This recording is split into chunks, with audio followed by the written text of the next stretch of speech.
अल्पवयीन मुलींचा शोध घेतला आणि त्यांच्या घरच्यांना तुम्ही सुपूर्द केले. उल्लेखनीय कामगिरी आहे बीड पोलिसांची. काय नेमकं प्रकरण आहे?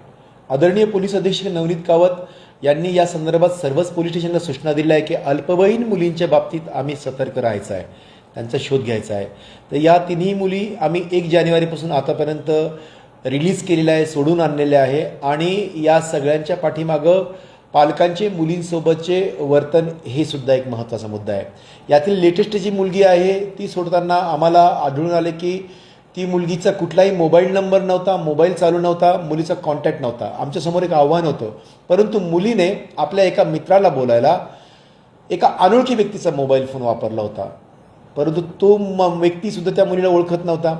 यातून पुढे आम्हाला हिंट मिळाली की ती मुलगी नांदेडला आहे म्हणून. नांदेड मोठं शहर आहे, यात शोधणं मुश्किल होतं, परंतु पोलिसांनी, नांदेड पोलिसांनी आम्ही दोघांनी फोकस फक्त या गोष्टीवर केला की मुलगी कुठे राहू शकते. विद्यार्थिनींच्या ज्या रूम आहेत, हॉस्टेल आहेत, यावर आम्ही फोकस केला.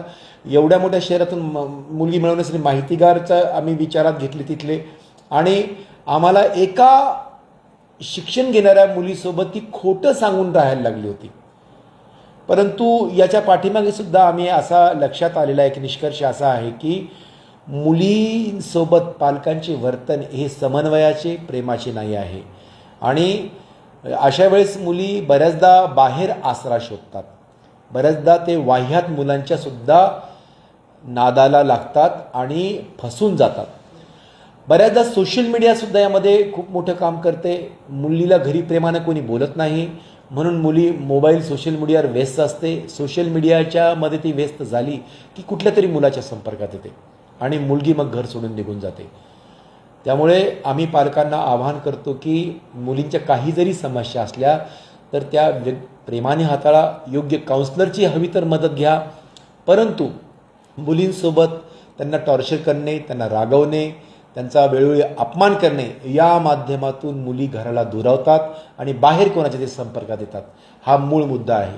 सर, या 3 केसमध्ये प्रमुख नेमकं काय कारण तुम्हाला आठवून आलेलं आहे? या सगळं या तिन्ही केसमध्ये कॉमन एकच कारण आहे, पालकांचा सुसंवाद मुलींशी नाही आणि मुली सोशल मीडियावर जास्त व्यस्त आहेत. या दोन्ही गोष्टींचा परिपाक असा होतो की मुलगी बाहेर कोणाचं तरी मदत, आसरा आणि प्रेम शोधते. त्यातून वाह्यात लोकांच्या मुली नादी लागू शकतात.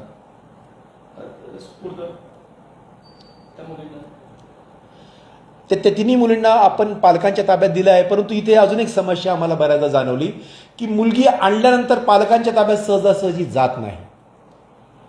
मुलगी गव्हर्नमेंट हॉस्टेलला राहायला पसंती देते, परंतु पालकांच्या ताब्यात जात नाही. यासाठी आम्ही बाल कल्याण समिती जी आहे त्यांची पण मदत घेतली. त्यांचे काउन्सिलर चांगले आहेत. आम्ही सुद्धा आमच्या काही महिला पोलीस कॉन्स्टेबल चांगलं काउन्सिलिंग करू शकतात. या माध्यमातून मुलींची आम्ही मनं वळवले. 2-2, 3-3, 4-4 दिवस हॉस्टेलला राहिलेल्या मुली आम्ही परत पालकांच्या ताब्यात दिला. आता त्या मुली चांगल्या राहत आहेत.